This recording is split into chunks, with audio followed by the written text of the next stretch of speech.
Hello everybody, Mia here on a rainy Irish afternoon. I'm actually trying to get a bit of a blanket around me, feeling a little bit cold. As you know, many of you, I have taken to making little videos every now and then when I feel I have something worth saying. And in this case, I think I do. So I just wanted to make this little video and share it with you, and hopefully it will be of help to some of you.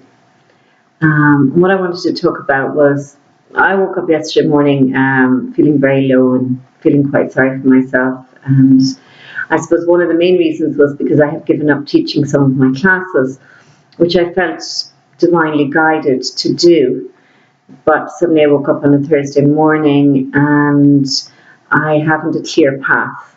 And I don't know exactly what Spirit wants me to do next. So I was feeling what I would describe as a boat without oars, sort of out in the middle of a lake, feeling very lost and certainly feeling sort of sorry for myself, and there were tears, etc. So the first thing I kind of thought to do was send a message to my partner Clive, who's away, and he sent me back a message straight away, but it wasn't the one I wanted. It was a very nice message, but it was a sort of, it just wasn't what I was looking for.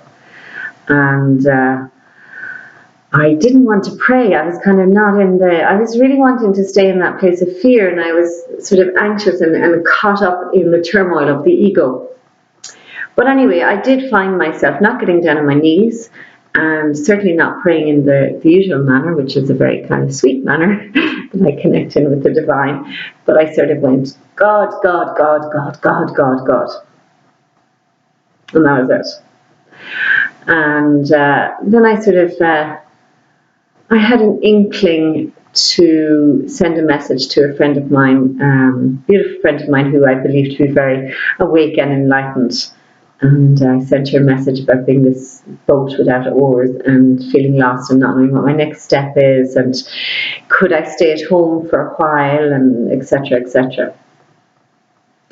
And then I kind of thought, maybe, meant to say, amid all this, I'm also feeling sorry for myself because I've decided I have no friends, which really is that there was no people available at that moment, or that I wasn't able to actually pick up the phone and ring anybody. But it translated in my ego mind, no friends. So, feeling really sad.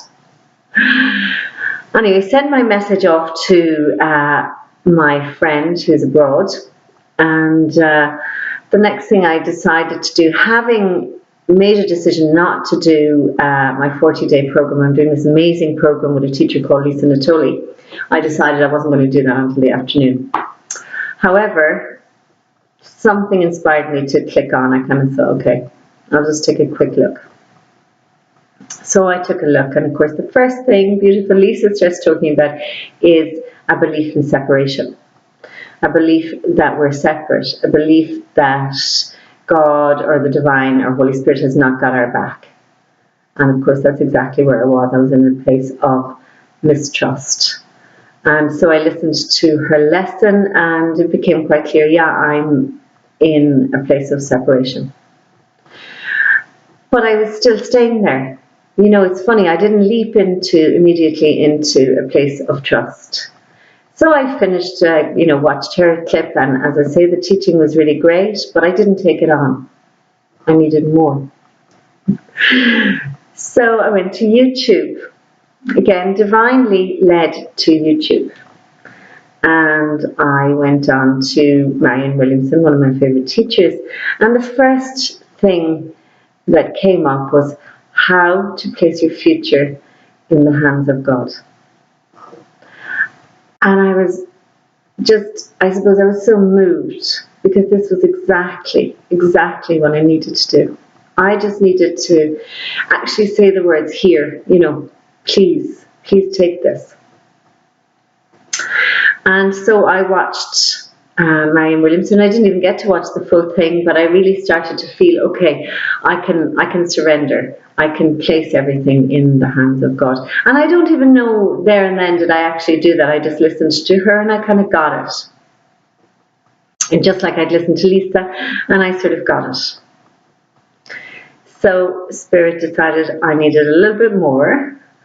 And I got a phone call from a beautiful friend, Yvonne, who said she happened to be she was going to be passing through Killaloe, which is near where I live, or where I live, should I say. But she was going to be near where I live. So she came, and I got dressed up, I got out of the bed, I put on a bit of makeup, I made myself feel good, and I left the house and I went to meet Yvonne.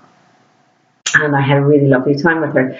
And during the conversation, we spoke about transition, and she spoke about the void, and where there's the place between doing one thing and moving to another, and there's this void.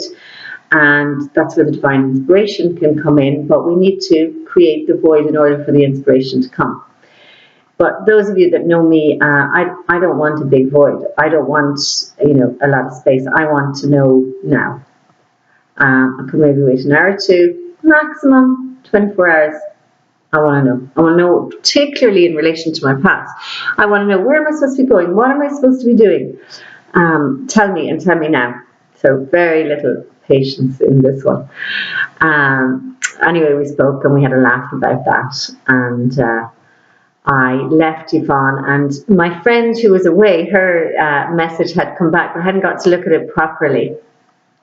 And of course, she wrote a beautiful piece in relation to my metaphor of the boat out without the oars.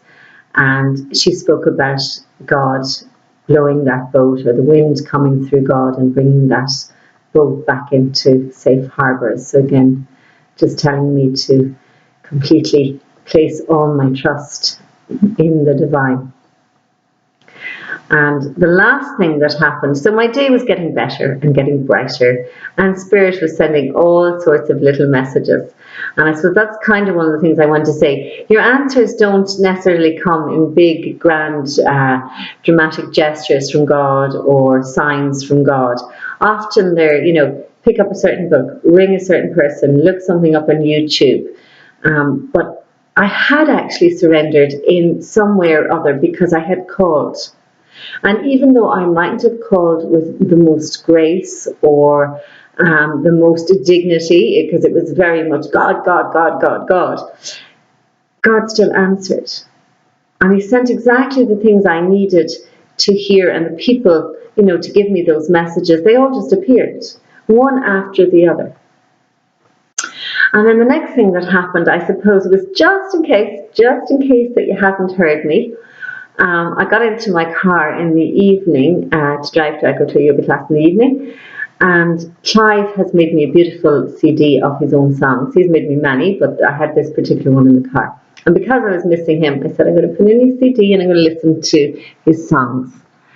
And there was this gorgeous song, which for some reason hadn't had, the same effect on me as it did this time. And it was Lying in the Arms of Love. And it's an absolutely beautiful song about literally like handing yourself over, and that God has got you. Jesus has got you. He's got your back. He's there. And it was it was so special to hear it. And it's about really, saying you're like a baby at the breast. You're just being held all the time. And He never lets you go. We just forget. We just feel separate, or we don't trust. So I finally moved into that really place of trust when I saw all the beautiful signs that had been sent to me during the day, I suppose. And what's really interesting is I still don't know what I'm supposed to be doing. I have no idea exactly what I'm supposed to be doing, but I'm at peace with it. And I've gone, as Olivia said, I'm gone out of the harbour, or out of being in the middle of the lake, and I'm gone into the harbour, into the safe waters. And I do feel safe, and I do feel okay, and I do think it's okay not to know. So literally, I suppose what I'm suggesting is that every morning you surrender your day, or in a moment you surrender that moment. And we really, really don't know what's coming next. When I say the future could be the next 10 minutes. We've no idea. When we walk out our front door, we don't know what's going to happen. So it's literally handing over your day in the morning, and it's Thy will, not mine, be done. Thy will, not mine, be done. Because divine intelligence knows exactly what you need. Exactly what you need. Your ego hasn't a feckin' clue. So I strongly suggest handing over, surrendering your day. And even if it's an exasperated call out to God, I guarantee you'll be answered. You just have to listen. And you'll come along in little tiny signs here and there. And you are always, always being looked after. So I hope this little video was helpful. Thank you so much for listening. I really appreciate it. I'm always grateful when people take time to hear what I have to say. And have a brilliant weekend. It's Friday evening, yes, and it's really nice. And I hope you have a great weekend. Okay, take care. God bless.